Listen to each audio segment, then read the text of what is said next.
इस बीच पुतिन ने डोनेस्क के बखमुत शहर पर कब्जे के लिए अपनी पूरी ताकत झोंक दी। बखमुत डोनेस्क के उन 3 शहरों में एक है जहां रूसी सेना और जेलेंस्की की फौज में पिछले 6 महीनों से भीषण जंग छिड़ी हुई है,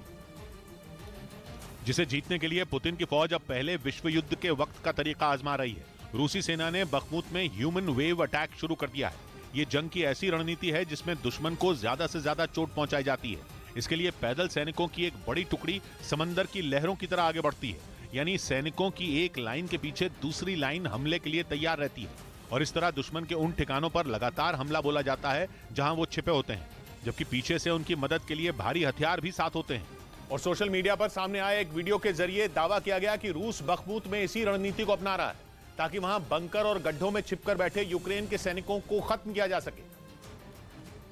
और डोनेस्क के इस अहम शहर पर जीत हासिल की जा सके, क्योंकि बखमुत से होकर गुजरने वाला हाईवे डोनेस्क के एक दूसरे बड़े शहर लिसिचांस्क तक जाता है और बखमुत पर कब्जा होने के बाद रूसी सेना का कंट्रोल हाईवे पर भी हो जाएगा और उसके लिए लिसिचांस्क तक पहुंचना आसान हो जाएगा। इसके साथ ही पूर्वी यूक्रेन में सबसे ज्यादा वाइन का उत्पादन इसी शहर में होता है और इस शहर में यूक्रेन के कुल नमक के 90% का उत्पादन भी होता है, जहां कब्जा होने से यूक्रेन की अर्थव्यवस्था को बड़ी चोट लग सकती है। इसी वजह से रूसी सेना ने बखमुत को हासिल करने के लिए ह्यूमन वेव अटैक जैसी रणनीति का इस्तेमाल शुरू कर दिया। इधर कोलकाता में गायक अरिजीत सिंह का शो रद्द होने पर बीजेपी ने सवाल उठाए। अरिजीत सिंह का शो फरवरी में होने वाला था,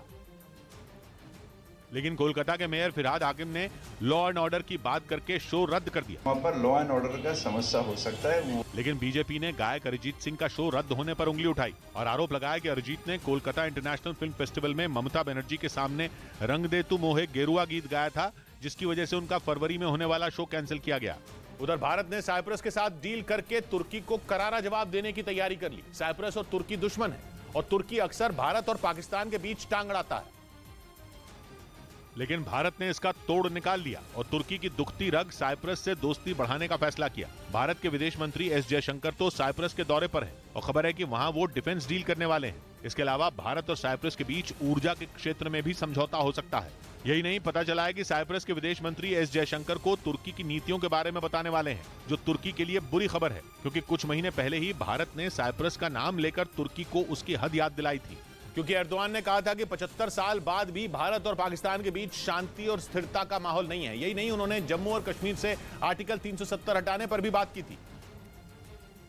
जिसे सुनकर भारत का खून खौल उठा था, क्योंकि जम्मू और कश्मीर से आर्टिकल 370 हटाने का मुद्दा भारत का है और भारत पाकिस्तान का झगड़ा इन दोनों देशों के बीच की बात है, जिसमें तुर्की के बोलने का कोई मतलब ही नहीं बनता, लेकिन एर्दोआन जबरदस्ती इस मामले में कूदते हैं, जिसकी वजह है तुर्की और पाकिस्तान का अच्छा रिश्ता। यही नहीं, तुर्की पाकिस्तान को खतरनाक हथियार और ड्रोन भी देता है, जिनका इस्तेमाल भारत के खिलाफ होता है।